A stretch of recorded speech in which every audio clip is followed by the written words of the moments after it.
여러분, 지금 제가 목격한 일을 믿으시겠습니까? 2025년 11월 일본 총리가 국회 연단에 섰습니다. 그리고 전 세계가 지켜보는 가운데 이렇게 선언했죠. 독도는 일본 고유의 영토다. 한국은 눈치 볼 필요 없다. 그 순간 세계 주요 언론들이 일제히 속보를 띄웠습니다. CNN, BBC, 로이터 모두가 같은 제목이었어요. 한일 외교 전쟁 시작되나? 전문가들은 한국이 즉각 강력하게 반발할 거라 예상했습니다. 긴급 성명, 외교 항해, 군사 대응. 당연히 그렇게 될 거라고 모두가 생각했죠. 그런데 이상한 일이 벌어졌습니다. 한국은 아무 말도 하지 않았습니다. 마치 아무 일도 없었다는 듯이. 그 침묵이 오히려 세계를 더 불안하게 만들었습니다. 워싱턴, 베이징, 런던의 각국 분석가들이 긴장하기 시작했습니다. 저는 25년간 이 지역을 연구해온 사람으로서 지금 제가 목격하고 있는 이 상황은 전례가 없습니다. 일본은 큰 소리를 쳤습니다. 한국은 조용했습니다. 일본 내부에서 균열이 시작되고 있고 국제사회는 하나둘씩 한국 편을 들기 시작했습니다. 도대체 무슨 일이 벌어진 걸까요? 한국은 어떻게 한마디 말도 없이 이 상황을 뒤집고 있는 걸까요? 지금부터 그 충격적인 진실을 여러분께 들려드리겠습니다. 시작에 앞서 좋아요와 구독 눌러주시면 한국의 더 많은 이야기를 소개하는 데에 큰 힘이 됩니다. 안녕하십니까? 저는 마이클 톤슨입니다. 미국 국무부에서 25년간 동아시아 안보를 담당해온 사람입니다. 일본 총리의 발언이 있던 날, 저는 워싱턴 국무부 집무실에 있었습니다. 책상 위 모니터에서 속보가 뜨는 순간 직감적으로 알았어요. 이번엔 뭔가 다르다고요. 한국 정부의 반응을 주시하던 저는 점점 이상한 느낌을 받았습니다. 보통이라면 몇 시간 내로 외교부 성명이 나오는데 하루가 지나도록 조용했거든요. 그때는 몰랐습니다. 한국이 이미 준비를 끝낸 상태였다는 걸요. 제가 처음 한국 해군을 본 건 1998년이었습니다. 당시 저는 국무부 신입 분석관이었고 림팩 훈련 참관차 하와이에 갔었지요. 그때 본 한국 함정은 솔직히 충격이었습니다. 2차 세계대전 때 만들어진 기어링급 구축함이 아직도 현역으로 움직이고 있더군요. 함포 중심의 울산급 호위함은 자함 방공조차 제대로 못하는 수준이었어요. 미 해군 장교들과 직접 교신도 안 됐습니다. 통신 체계가 달라서 중계함을 따로 두어야 했지요. 한 선배 분석관이 제게 이렇게 말했던 게 기억납니다. 한국 해군, 연안방어나 겨우 하는 수준이야. 그런데 그로부터 10년 뒤 2008년 림팩 훈련에서 저는 완전히 다른 광경을 목격했습니다. 세종대왕함이었습니다. 7,600톤급 이지스 구축함. 배수량만 봐도 과거 울산급의 5배가 넘었어요. 하지만 진짜 충격은 성능이었습니다. 그 함정은 동시에 1000개 이상의 목표물을 추적할 수 있었지요. 미국의 알레이버크급과 동급이었습니다. 훈련 상황실에서 세종대왕함의 작전 수행을 지켜보던 미 해군 제독이 중얼거렸습니다. 믿을 수가 없군. 10년 만에 어떻게 이렇게 됐지? 저도 같은 생각이었습니다. 자료를 뒤져보니 더 놀라운 사실들이 나왔어요. 한국은 1990년대 중반부터 체계적으로 해군력을 키워왔더군요. 광개토대왕급, 충무공이 순신급을 차례로 건조하면서 기술을 축적했습니다. 그리고 마침내 이지스함까지 독자 건조에 성공한 거였지요. 2025년 기준으로 한국 해군이 보유한 전투함은 150척을 넘어섰습니다. 총 배수량은 37만 톤. 세계 8위 규모였어요. 하지만 숫자보다 중요한 건 질이었습니다. 이지스 구축함 3척, 충무공이 순신급 구축함 6척, 최신의 대구급 호위함까지 합치면 한국 해군의 수상 전력은 이미 일본 해상자위대 1개 호위대군과 맞먹는 수준이었지요. 특히 인상적이었던 건 잠수함 전력이었습니다. 한국은 IMF 경제 위기라는 최악의 상황 속에서도 잠수함 건조만큼은 멈추지 않았더군요. 독일에서 기술을 들여와 만든 장보고급 잠수함으로 시작해서 이제는 완전히 독자 설계한 도산 안창호급까지 건조하고 있었습니다. 제가 도산 안창호급 잠수함 관련 보고서를 처음 받았을 때의 충격을 잊을 수가 없습니다. 3000톤급 디젤 잠수함에 리튬이온 배터리를 탑재했다는 내용이었어요. 이 기술이면 2주 이상 잠수 상태를 유지할 수 있었습니다. 일본의 소류급보다 뛰어난 성능이었지요. 펜타곤의 한 동료가 저에게 물었습니다. 마이클, 한국이 대체 어떻게 이렇게 빨리 성장한 거야? 저는 그제야 깨달았습니다. 한국은 조용히 준비해왔다는 걸요. 언론에 떠들지 않았습니다. 과시하지도 않았어요. 그냥 묵묵히 기술을 쌓고 함정을 건조하며 훈련을 반복했던 겁니다. 1986년부터 시작된 독도 방어 훈련도 한 해도 거르지 않고 계속되어 왔더군요. 2019년 동해 영토 수호 훈련 영상을 본 적이 있습니다. 수상함 16척, 항공기 11대가 참가했고 해병대와 특전사까지 동원됐지요. 훈련 규모도 규모였지만 각 전력 간 통합 작전 능력이 인상적이었습니다.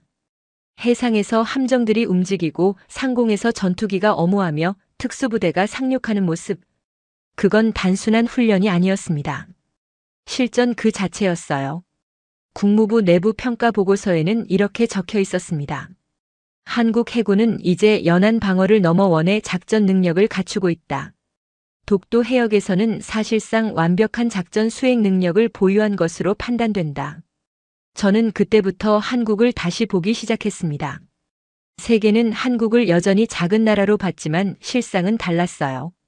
20년이라는 시간 동안 한국은 자신의 바다를 지킬 힘을 차곡차곡 쌓아 올렸던 겁니다. 일본 총리가 큰 소리칠 때 한국이 침묵했던 이유를 이제야 알 것 같았습니다. 이미 준비가 끝난 사람은 굳이 말할 필요가 없으니까요.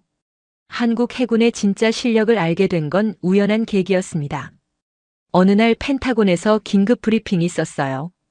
동해에서 포착된 특이 신호에 관한 내용이었지요. 미 해군 정보국이 분석한 결과 그건 한국의 신형 잠수함에서 나온 신호였습니다. 문제는 그 잠수함을 2주 동안 추적했는데도 정확한 위치를 특정하지 못했다는 거였어요. 미 해군의 최신 음향 탐지 시스템으로도 잡히지 않았던 겁니다. 브리핑을 주도하던 해군 정보국장이 화면에 자료를 띄웠습니다. 도산 안창호급 잠수함의 재원이었지요. 리튬이온 배터리 시스템이라는 단어가 눈에 들어왔어요.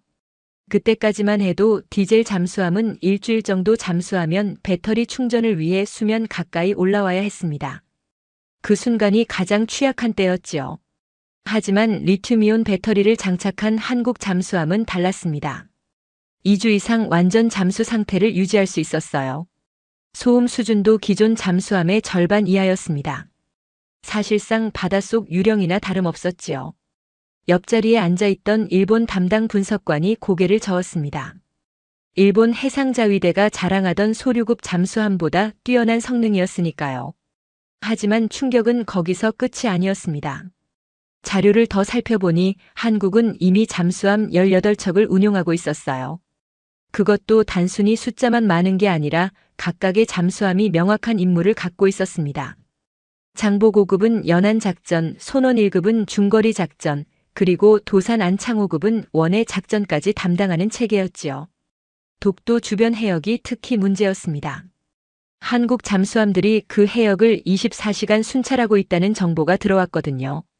일본 함정이 움직이면 즉시 포착됐고 그 모든 정보가 실시간으로 해군 작전 사령부로 전송됐습니다.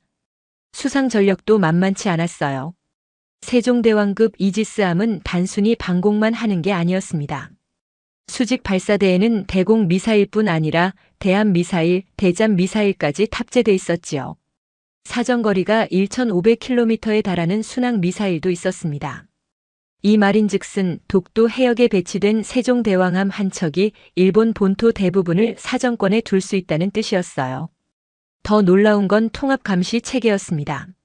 한국은 해상, 수중, 공중을 하나로 연결한 시스템을 구축하고 있었어요. 해상 초계기가 상공에서 감시하고 잠수함이 수중을 탐지하며 이지스함이 모든 정보를 통합해서 분석하는 구조였지요. 어느 전문가는 이렇게 평가했습니다. 독도 반경 500km 내에서는 한국 해군이 사실상 완벽한 상황 인식 능력을 갖추고 있다고요. 제가 직접 확인하고 싶었습니다. 국무부를 통해 한국 해군 기지 방문 일정을 잡았어요. 부산 작전사령부였지요. 도착해서 작전 상황실에 들어갔을 때의 그 광경을 잊을 수가 없습니다. 벽면을 가득 채운 대형 스크린의 동에 전체가 실시간으로 표시되고 있었어요. 움직이는 점들이 보였는데 한국 함정은 파란색, 민간 선박은 초록색, 그리고 일본 함정은 빨간색으로 표시돼 있었습니다. 안내를 맡은 한국 해군 대령이 설명했습니다. 저 시스템은 인공위성, 레이더, 음향 탐지기에서 들어오는 모든 정보를 통합한다고요. 독도 주변 해역의 모든 움직임을 실시간으로 파악할 수 있다고 했지요. 시험 삼아 물어봤습니다. 지금 독도 인근에 일본 함정이 있느냐고요.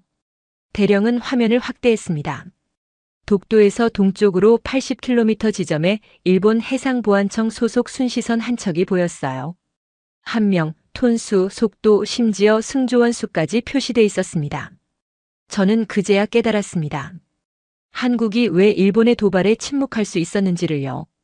이미 모든 걸 보고 있었으니까요. 일본 함정이 언제 어디서 무엇을 하는지 한국은 다 알고 있었던 겁니다. 일본이 큰 소리를 치는 동안 한국은 조용히 바다를 장악하고 있었어요. 그건 말로 하는 전쟁이 아니었습니다. 기술로 하는 전쟁이었지요. 그리고 그 전쟁에서 한국은 이미 이기고 있었습니다. 독도에 실제로 가본 건 그로부터 얼마 뒤였습니다. 한국 정부의 초청으로 독도 방문 기회를 얻었어요. 헬기로 울릉도를 거쳐 독도로 향했지요. 창밖으로 보이는 동해는 짙은 청색이었습니다. 독도가 시야에 들어왔을 때 생각보다 훨씬 작았어요. 동도와 서도 두 개의 바위섬. 그 작은 땅을 지키기 위해 72년간 사람들이 주둔해 왔다는 사실이 믿기지 않았습니다. 헬기가 착륙하자 독도 경비대원들이 나와 있었어요. 40명 남짓한 인원이었지요. 경찰 제복을 입고 있었지만 눈빛만큼은 군인 그 이상이었습니다. 경비대장이 저를 안내했습니다. 숙소로 쓰는 건물은 생각보다 견고했어요. 태풍이 몰아쳐도 버틸 수 있게 설계됐다고 하더군요. 대장이 창밖을 가리켰습니다. 저 바다가 겨울에는 파도 높이가 10m를 넘는다고요. 헬기도 못 뜨고 배도 접안할 수 없는 날이 한 해에 200일이 넘는다고 했습니다. 그런 환경에서 72년간 단 하루도 빠짐없이 사람이 주둔해 왔다는 겁니다. 숙소 한쪽에 사진들이 걸려 있었어요. 1953년부터 지금까지 독도를 지킨 사람들의 모습이었지요. 흑백 사진 속 젊은이들은 이제 노인이 되었을 텐데 그들이 지킨 자리를 후배들이 이어받아 지키고 있었습니다. 경비대장이 조용히 말했습니다. 여기 오는 경찰들은 모두 지원자라고요. 아무나 올 수 있는 곳이 아니라고 했어요. 체력 검사를 통과해야 하고 정신력 평가도 받아야 하며 무엇보다 외로움을 견딜 수 있어야 한다고 했지요. 날씨가 좋은 날에는 일본 오키섬이 보인다고 했습니다. 불과 157km 거리였어요. 일본 해상보안청 순시선이 가끔 접근한다고도 했지요. 그럴 때마다 경비대원들은 부두로 나가 경계 태세를 취한다고 했습니다. 아무 일도 일어나지 않았지만 그 존재 자체가 메시지였어요. 여기는 대한민국 땅이고 우리가 지키고 있다는 메시지였지요. 저녁 무렵 경비대원들이 일과를 마치고 모였습니다. 순찰 보고가 이어졌어요. 오늘 하루 동안 주변 해역을 지나간 선박수, 기상 상태, 특이 사항 등이 빠짐없이 보고됐지요. 그 보고를 듣는 대장의 표정이 진지했습니다. 72년간 반복된 일상이었지만 단 하루도 소홀히 할 수 없는 임무였던 겁니다. 밤이 되자 독도는 완전한 어둠에 잠겼어요. 가로등 몇 개가 전부였지요. 하지만 경계는 계속됐습니다. 야간 근무조가 교대로 섬 주변을 순찰했어요. 잠을 청하려는데 파도 소리가 거세게 들렸습니다. 건물이 흔들리는 느낌이었어요. 이런 밤에도 경비대원들은 밖에서 근무를 서고 있다는 생각에 잠이 오지 않았지요. 다음 날 아침 일찍 일어나 밖으로 나갔습니다. 해가 떠오르고 있었어요. 동해에서 떠오르는 태양은 장엄했습니다. 부두에 한 경비대원이 서 있었어요. 야간 근무를 마치고 막 교대한 모양이었지요. 그에게 다가가 물었습니다. 이렇게 힘든데 왜 지원했느냐고요. 그는 잠시 망설이다 대답했습니다. 할아버지가 한국 전쟁 때 전사하셨다고요. 독도 근처 해역에서였다고 했어요. 그래서 자신이 이 자리를 지키고 싶었다고 했지요. 그의 눈빛에서 결연함이 느껴졌습니다. 독도는 단순히 바위섬이 아니었어요. 수많은 사람들의 희생과 헌신이 쌓여 만들어진 땅이었지요. 72년간 비바람을 맞으며 지켜온 자리였습니다. 한국이 일본의 도발에 흔들리지 않는 이유를 알 것 같았어요. 이미 너무 많은 것을 바쳐 지켜온 땅이었으니까요.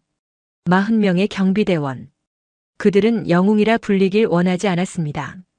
그냥 자신의 임무를 할 뿐이라고 했어요. 하지만 제 눈에는 그들이야말로 진짜 영웅이었습니다. 워싱턴으로 돌아온 뒤 저는 한국에 대한 보고서를 작성하기 시작했습니다. 국무부 자료실에서 한국 관련 경제 데이터를 찾았어요. 숫자들이 보여주는 현실은 충격적이었지요. 1997년 한국은 국제통화기금에 구제금융을 신청했습니다. 국가 부도 직전까지 갔던 나라였어요. 당시 미국 내 전문가들은 한국 경제가 회복하려면 최소 20년은 걸릴 거라 예측했지요. 하지만 현실은 달랐습니다. 불과 3년 만에 한국은 구제금융을 모두 상환했어요. 그것도 예정보다 빨리요. 2025년 기준으로 한국 경제는 세계 10위권에 진입해 있었습니다. 더 놀라운 건 산업 구조였어요.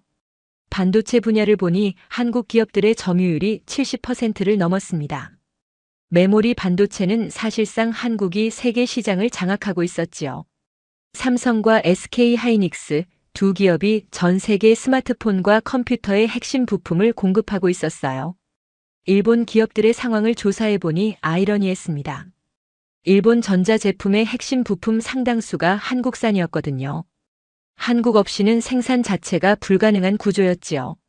조선 산업도 마찬가지였습니다. 한국은 세계 조선 시장 점유율 1위를 차지하고 있었어요. 특히 액화천 연가스 운반선 같은 고부가 가치 선박은 한국이 독점하다시피 했지요. 기술력에서 압도적 우위를 점하고 있었던 겁니다. 그런데 정말 놀라운 건 따로 있었습니다. 방위산업 수출 통계를 보고 있는데 한국이 세계 9위 무기 수출국으로 올라서 있더군요. 불과 10년 전만 해도 20위권 밖이었는데 말이에요. 폴란드가 한국에서 전차와 자주포, 전투기를 대량 구매했습니다. 호주는 한국산 자주포를 선택했지요. 유럽 국가들이 한국 무기를 사는 시대가 온 겁니다. 일본 방위성 관계자가 한 말이 기억납니다. 한국 무기 체계가 가격 대비 성능에서 우위를 점하고 있다고요. 실전 경험을 바탕으로 한 설계가 돋보인다고 했지요. 배터리 산업도 빼놓을 수 없었습니다. 전기차 시대가 열리면서 배터리가 핵심 기술이 됐는데 한국 기업들이 세계 시장의 40% 가까이를 차지하고 있었어요. LG에너지솔루션, 삼성 SDI, SK온이 세계 3대 배터리 기업으로 성장해 있었지요. 미국 전기차 기업들이 한국 배터리 없이는 차를 만들 수 없는 상황이었습니다. 문화산업까지 살펴보니 더 놀라웠어요. 한국 드라마와 영화가 전 세계에서 인기를 끌고 있었습니다. K-팝은 이미 세계적 현상이 된 지 오래였지요. 한국 문화 콘텐츠 수출액이 130억 달러를 넘어섰더군요. 제 조카가 한국 드라마에 빠져 있다는 말이 떠올랐습니다. 한국어까지 배우고 있다고 했지요. 모든 자료를 종합해보니 하나의 결론에 도달했습니다. 한국은 이미 선진국이었어요. 경제력, 기술력, 문화 영향력 모든 면에서요. 1950년 전쟁으로 폐허가 됐던 나라가 70년 만에 세계 10위권 경제대국이 된 겁니다. 보고서를 작성하며 한 가지 수치가 특히 인상적이었습니다. 1인당 국민소득이 3만 달러를 넘어선 시점이었어요. 한국은 2018년에 이미 그 기준을 넘었습니다. 일본보다 늦었지만 속도는 훨씬 빨랐지요.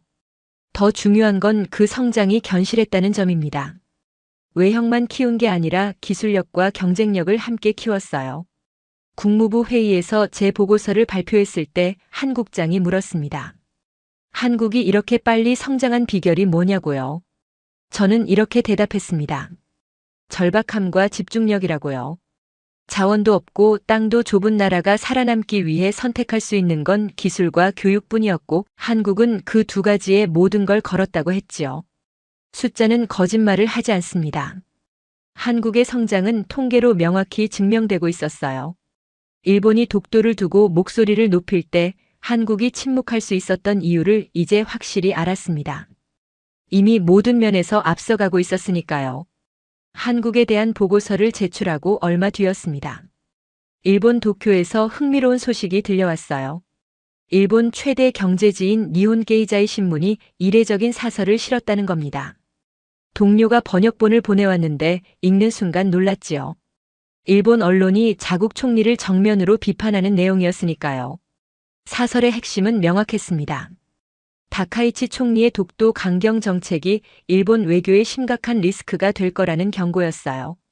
특히 한국과의 관계 악화가 결국 일본에 불리하게 작용할 거라는 분석이었지요. 신문은 구체적인 근거를 들었습니다. 한국은 반도체, 배터리, 디스플레이 분야에서 일본을 앞서고 있고 일본 기업들이 한국 부품에 의존하는 비율이 갈수록 높아지고 있다고 지적했어요. 더 흥미로운 건 일본 외무성 내부 반응이었습니다. 한 고위 관료가 익명으로 언론에 이런 말을 했더군요. 한미일 3국 협력이 일본 안보의 핵심인데 독도 문제로 한국과의 관계가 틀어지면 그 협력 체계 전체가 흔들릴 수 있다고요.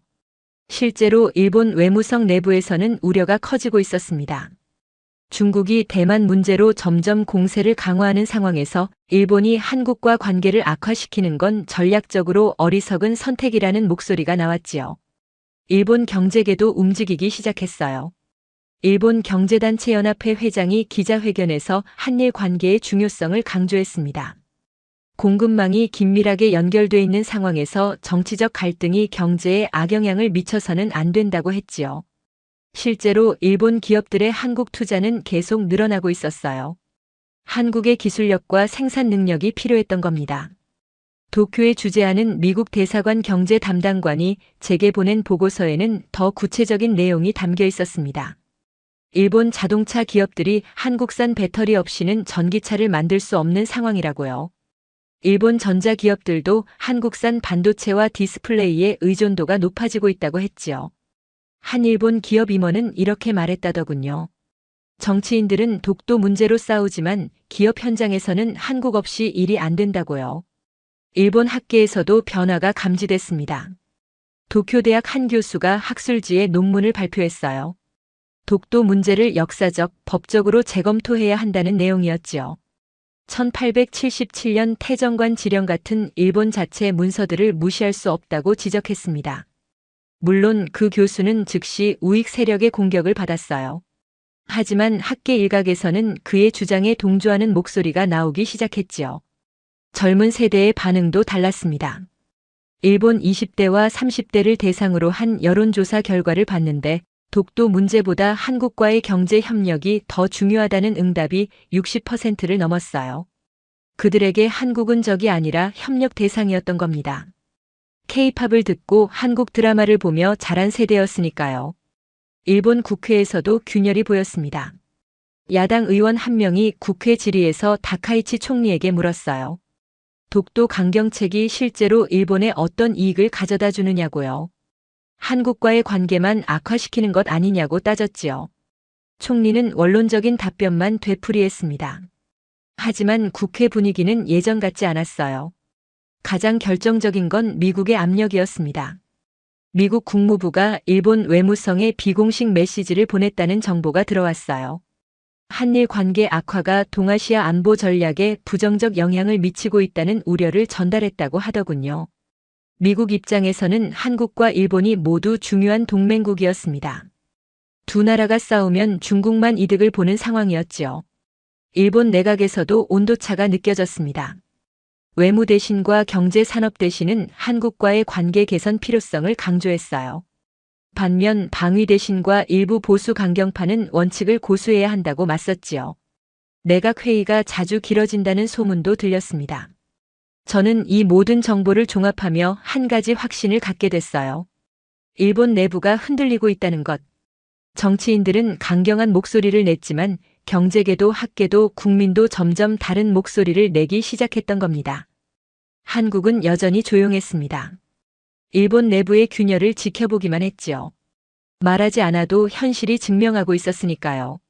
일본 내부 분열을 지켜보던 중 결정적인 문서 하나가 다시 주목받기 시작했습니다. 1877년 일본 태정관 지령이었어요. 사실 이 문서는 2009년에 이미 한국 측이 공개한 적이 있었습니다.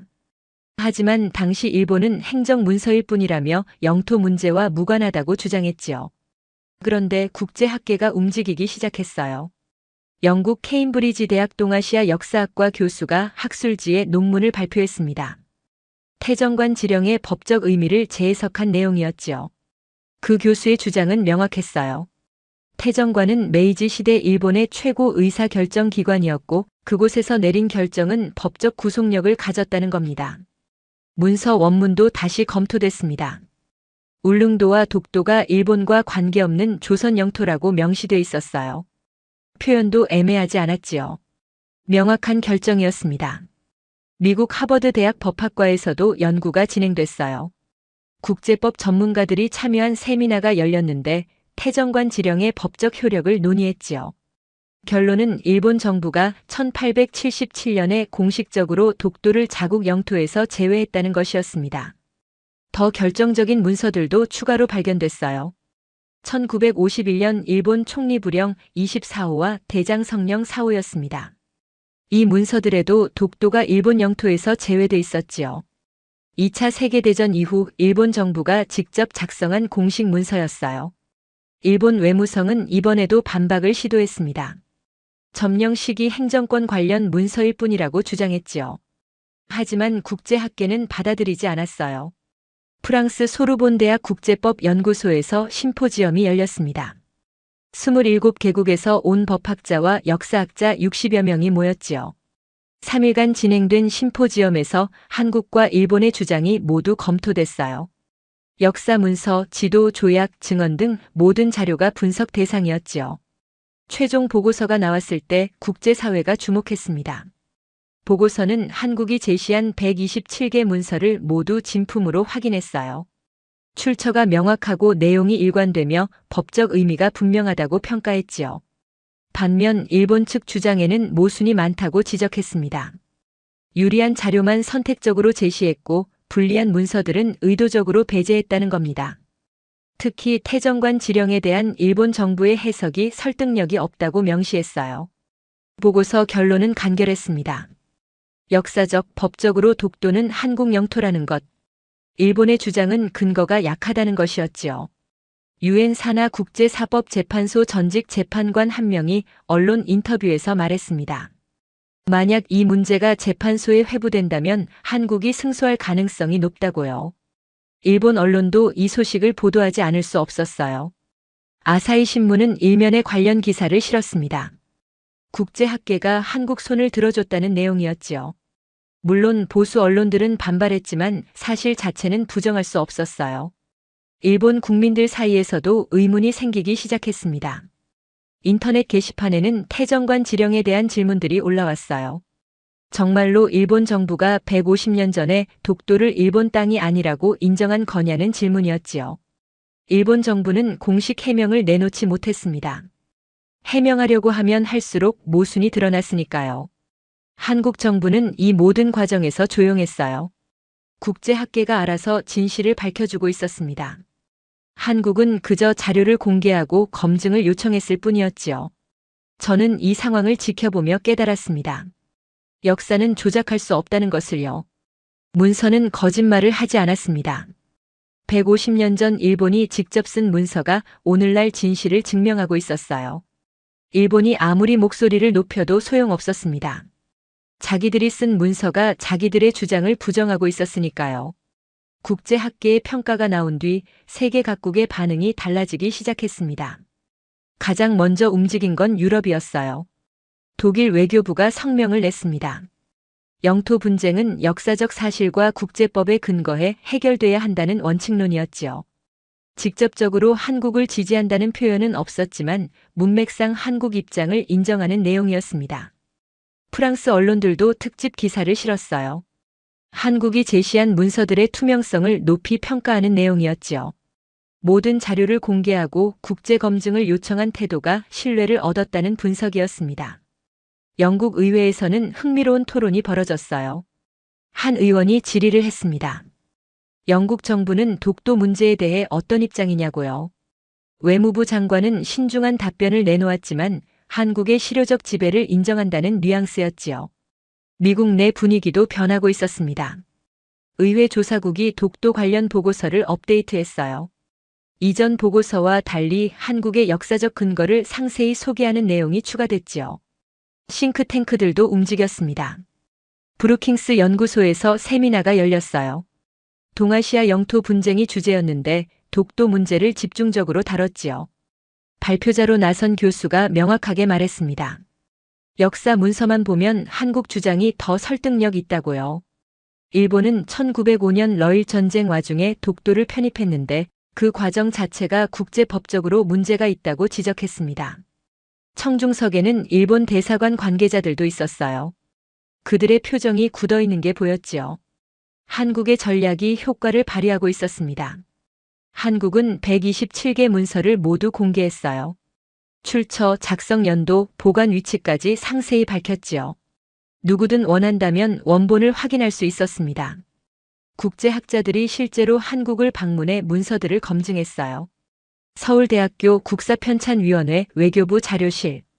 모든 곳이 개방됐지요. 일본은 달랐습니다. 일본이 제시한 자료는 선별된 것들 뿐이었어요. 불리한 문서들은 빠져 있었지요.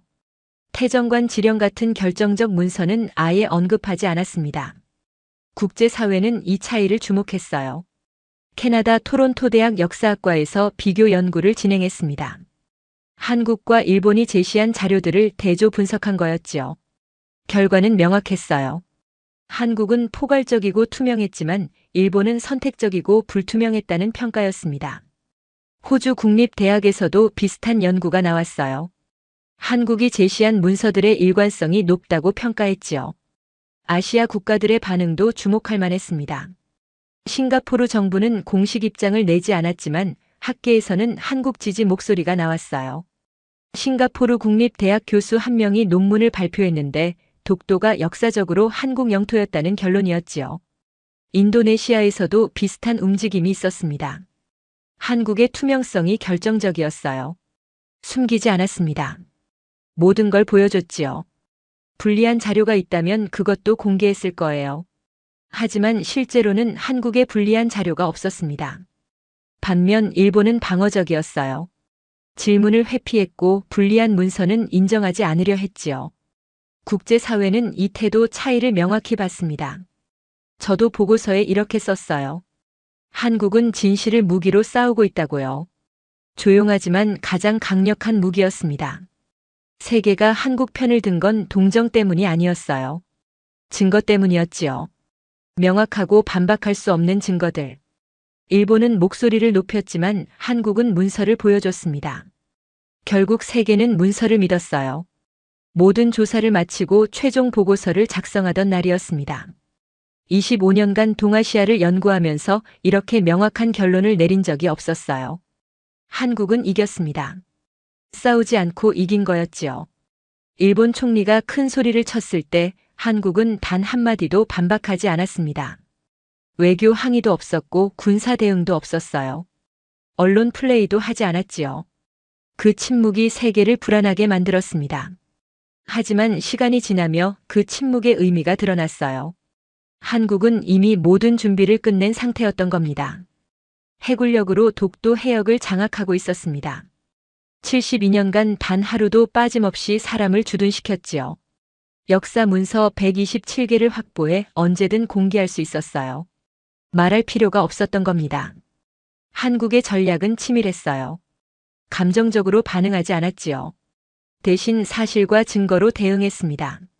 일본 내부가 갈라지기 시작했을 때도 한국은 개입하지 않았어요. 그저 지켜봤습니다. 일본 스스로 모순을 드러내도록 내버려뒀지요. 국제학계가 한국 편을 들 때도 한국은 조용했습니다. 승리를 자랑하지 않았어요. 제가 만난 한국 외교관 한 분이 이런 말을 했습니다. 우리는 증명할 필요가 없다고요. 이미 72년간 증명해 왔다고 했지요. 그 말이 오래 기억에 남았어요. 독도는 단순한 바위섬이 아니었습니다. 512년 신라 시대부터 1500년 이상 한국이 인식하고 관리해온 땅이었어요. 일본이 잠깐 억지를 부린다고 해서 바뀔 역사가 아니었지요. 한국은 그 사실을 알고 있었습니다. 그래서 조용할 수 있었던 거예요.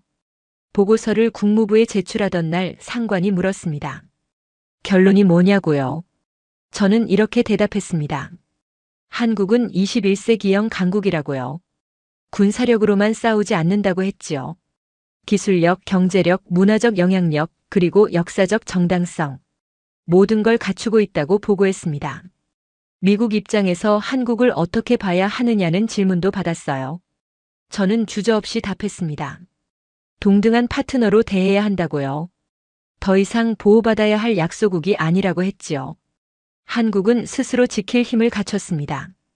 1950년 전쟁의 폐허에서 일어나 70년 만에 세계 10위권 경제대국이 됐어요. 해군력은 세계 6위권, 기술력은 세계 최정상급이었지요. 무엇보다 인상적이었던 건 한국 국민들의 태도였습니다. 독도 문제로 일본과 갈등이 있을 때도 한국 거리는 평온했어요. 시위도 없었고 불매운동도 없었지요. 정부를 믿고 기다렸습니다. 그 신뢰가 한국의 힘이었어요. 정부는 국민을 믿었고 국민은 정부를 믿었지요. 72년간 쌓아온 신뢰였습니다. 제 할아버지가 한국 전쟁에 참전했었습니다. 인천 상륙작전에 있었다고 하더군요. 돌아가시기 전에 이런 말씀을 하셨어요. 한국은 반드시 일어설 거라고요. 당시엔 이해하지 못했습니다. 전쟁으로 모든 게 파괴된 나라가 어떻게 일어서겠느냐고 생각했지요. 하지만 할아버지 말씀이 맞았습니다. 한국은 일어섰어요. 그것도 세계가 놀랄 만큼 빠르게요. 이제는 누구도 무시할 수 없는 나라가 됐지요. 독도를 지키는 한국의 모습에서 저는 그 저력을 봤습니다. 조용하지만 단단했어요. 겸손하지만 자신감 있었지요. 과시하지 않지만 준비돼 있었습니다. 진짜 강한 나라는 소리치지 않는다는 걸 한국이 보여줬어요. 일본 총리의 도발로 시작된 이 일련의 사건들. 결국 한국의 승리로 끝났습니다. 하지만 한국은 승리를 자축하지 않았어요. 다음 날도 그 다음 날도 평소처럼 독도 경비를 계속했지요. 해군 훈련도 계속했고 역사 연구도 계속했습니다. 그게 한국이었어요. 끝나지 않는 준비, 멈추지 않는 전진. 저는 보고서 마지막 문장을 이렇게 썼습니다. 한국은 조용히 승리했다. 그리고 그 승리는 앞으로도 계속될 것이다. 25년간의 연구 끝에 내린 결론이었습니다. 오늘 사연은 여기까지입니다. 일본 총리 독도 도발, 침묵한 한국의 압도적 반격 스토리 어떠셨나요? 사연의 주인공에게 응원의 댓글을 남겨주세요. 지금까지 감동정거장에서 사연 전해드렸습니다. 사연이 마음에 드셨다면 좋아요와 구독 부탁드립니다. 시청해주셔서 감사합니다.